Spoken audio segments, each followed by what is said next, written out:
بخاری کی روایت رقم 3938 کا مطالعہ ہم کر رہے ہیں۔ میں نے عرض کیا تھا کہ یہ ایک طویل روایت ہے جس کے ایک حصے میں عبداللہ بن سلام رضی اللہ عنہ نے آ کر کچھ سوالات کیے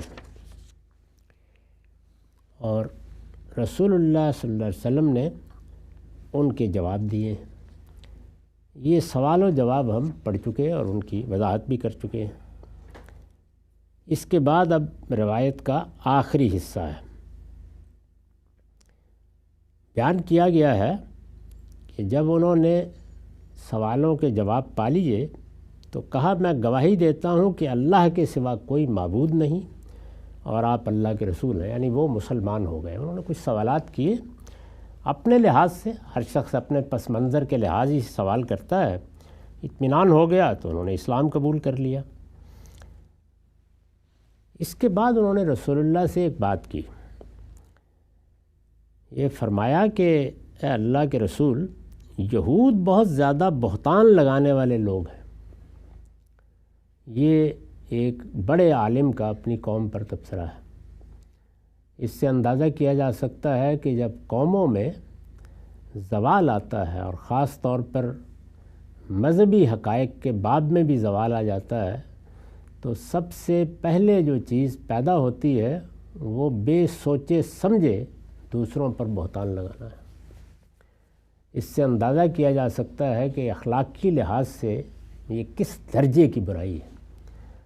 یعنی ہمیں اپنی ذاتی زندگی میں، اپنے گرد و پیش میں، اپنے ساتھ کام کرنے والوں کے معاملے میں، سیاست میں، معیشت میں سب سے زیادہ جس چیز کے بارے میں متنبہ رہنے کی ضرورت ہے وہ یہی ہے، بہتان لگا دینا۔ یعنی ایک بات ہے، سنی سنائی بات ہے یا ذہن میں آ گئی ہے یا تاثر قائم کر لیا ہے، اس کا برملا اظہار کر دیا۔ تو انہوں نے کہا کہ میری قوم میں یہ خصوصیت پیدا ہو چکی ہے۔ اللہ کے رسول، یہود بہت زیادہ بہتان لگانے والے لوگ ہیں۔ اس سے پہلے کہ انہیں میرے اسلام لانے کا علم ہو، آپ ان سے میرے متعلق سوال پوچھیے گا۔ یعنی وہ اسلام لے آئے تو انہوں نے کہا کہ اب جب کبھی ان سے بات کرنے کا موقع ملتا ہے یا وہ آتے ہیں، ملنا ملانا تھا اس وقت تو مدینے میں ایسے ہی حالات تھے، تو میرے متعلق پوچھیے گا کیا رائے دیتے ہیں۔ اب یہ دیکھیے، اس میں انسانی نفسیات کا وہ بدترین پہلو سامنے آیا ہے جس پر رونگٹے کھڑے ہو جاتے ہیں۔ یعنی ہم جب اپنے عقیدے، اپنے رہنما، اپنے لیڈر، اپنی سیاست کی بات کرتے ہیں تو کس طرح آنکھیں اندھی ہو جاتی ہیں ہماری۔ تو انہوں نے پوچھا کہ میرے بارے میں پوچھیے گا ذرا، یعنی میں ان کا ایک عالم ہوں، بڑی میرے ساتھ عزت کا تعلق ہے، تو ذرا پوچھیے گا ان سے۔ تو یہ کہتے ہیں چنانچہ یہودی آئے، یعنی یہ ضروری نہیں کہ اسی وقت آئے ہوں، کسی دوسرے موقع پر۔ چنانچہ یہودی آئے تو نبی صلی اللہ علیہ وسلم نے ان سے پوچھا، تمہارے لوگوں میں عبداللہ بن سلام کیسا آدمی ہے؟ یہ سوال کیا حضور نے ان سے۔ انہوں نے جواب میں کہا، وہ ہمارا بہترین آدمی، ہمارے بہترین شخص کا بیٹا ہے، وہ ہمارا سب سے صاحب فضیلت آدمی اور ہمارے افضل ترین شخص کا بیٹا ہے۔ یعنی بہت تعریف کی، اس لیے کہ وہ ان کے عالم تھے۔ ایسے ہی جیسے ہمارے ہاں مذہبی لوگوں کے ہاں جو ان کے علماء ہوتے ہیں یا ان کے رہنما ہیں، وہ سیاسی ہوں، مذہبی ہوں، بڑی تعریف کریں گے لوگ، کیا کہنے ہیں یہ ان کے۔ تو بڑے صاحب فضیلت اور افضل ترین شخص ہے، وہ ہمارا صاحب علم شخص اور ہمارے عالم کا بیٹا ہے، اور وہ ہمارا سب سے بڑھ کر صاحب فہم آدمی اور ہمارے سب سے بڑے صاحب فہم شخص کا بیٹا ہے۔ یعنی تعریف کے گویا پل باندھ دیے۔ اس پر آپ نے فرمایا، اگر عبداللہ بن سلام اسلام لے آئے تو تمہارے کیا تاثرات ہوں گے؟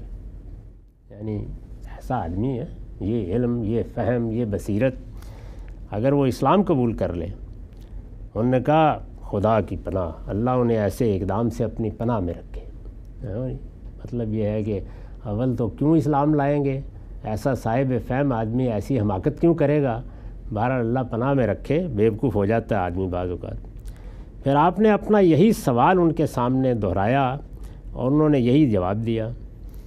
عبداللہ بن سلام ایمان لا چکے تھے اور کہیں الگ سے بیٹھے ہوئے تھے جب یہ لوگ آئے ہیں، تو وہ سامنے آ گئے اور انہوں نے کہا کہ بھائی میں تو پھر اسلام لے آیا ہوں، میں گواہی دیتا ہوں کہ اللہ کے سوا کوئی معبود نہیں اور محمد اللہ کے رسول ہیں۔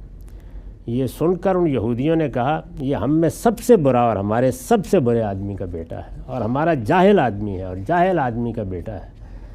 یعنی جو پھر منہ میں آیا انہوں نے کہنا شروع کر دیا۔ چند لمحے پہلے وہ عالم تھا، عالم کا بیٹا تھا، صاحب فہم تھا، صاحب فہم کا بیٹا تھا، اس کے بعد یہ ہو گیا۔ عبداللہ بن سلام نے کہا اللہ کے رسول مجھے ان سے یہی اندیشہ تھا۔ یعنی یہ بتا دیا کہ جو مردہ قومیں ہیں وہ اس طرح لوگوں کے بارے میں رائے دیتے وقت اپنے تعلقات اور اپنے تعصب کو بنیاد بناتی ہیں۔ ان کی رائے کی بنیاد علم و عقل پر نہیں ہوتی۔ ان کے اپنے ہیں تو ہزار عیوب کے باوجود وہ بالکل فرشتے ہوتے ہیں، اور غیر ہیں تو ہزار خوبیوں کے باوجود وہ شیطان ہوتے ہیں۔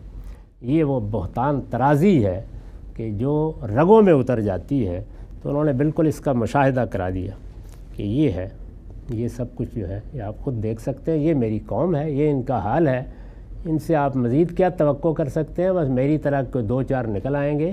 چنانچہ یہ واقعہ ہے کہ یہود بھی اتنی بڑی تعداد میں تھے وہاں، تھوڑے سے کم ہوں گے جیسے اوس و خزرج تھے، وہ سارے ہی مان لے آئے اوس و خزرج، اور ان میں سے چند لوگ تھے جنہوں نے اس بات کو مانا، اس کے سوا تیار نہیں ہوئے، چند لوگ، اور وہ بھی کچھ خواتین تھیں، کچھ اسی طرح علماء تھے۔ تو اس میں در حقیقت تصویر ہے اس بات کی کہ کسی قوم کی اخلاقی حالت ہے جس کی بنیاد پر آپ یہ اس کے بارے میں توقع کر سکتے ہیں کہ اس کو کوئی صحیح بات بتائی جا سکتی ہے۔ پہلی چیز انسان کا اخلاقی وجود ہے۔ اگر اخلاقی وجود میں پاکیزگی ہے، اگر اس کو اس طرح تطہیر کر کے رکھا ہوا ہے کہ کبھی کسی چیز کو تحقیق کے بغیر قبول نہیں کیا، کسی چیز کے بارے میں بہتان ترازی نہیں کی، کسی فرد کے بارے میں یا کسی نظریے کے بارے میں علم کے بغیر بحث نہیں کی، اور ہمیشہ پوری احتیاط کے ساتھ اپنا نقطہ نظر بیان کیا ہے، تو پھر پیغمبر کی بات بھی سنی جائے گی اور ایمان کی توفیق بھی ہوگی۔ اور اگر یہ نہیں کیا ہوا تو پھر ہاتھ اٹھا لینا چاہیے۔ اور ہماری قوم بھی اس وقت بالکل اسی صورتحال کی تصویر پیش کرتی ہے۔ یعنی اگر آپ دیکھیں تو ہر جگہ یہی صورتحال ہے۔ کیا یہ ممکن ہے کہ کسی شخص سے جو ایک خاص فرقے سے تعلق رکھتا ہے، کسی دوسرے نقطۂ نظر کے عالم کے بارے میں یا کسی علم کے ماہر کے بارے میں آپ اچھی بات سن سکیں؟ کیا یہ ممکن ہے کہ کسی ایسے شخص کے بارے میں کہ جو لوگوں کے لیے رہنما بن چکا ہے، لیڈر بن چکا ہے، اور وہ اس کے عشق میں مبتلا ہیں، آپ کوئی تنقید سن سکیں؟ یعنی یہ ہے وہ المیہ جو جس وقت سماج میں ہو جائے، سیاست میں ہو جائے، مذہب میں ہو جائے، تو پھر سمجھ لینا چاہیے کہ یہ ایک مردہ اور بے ضمیر قوم ہے، اس کو مرنا ہے، موت کا انتظار کیا جا سکتا ہے، اس کی اصلاح کی توقع نہیں کی جا سکتی۔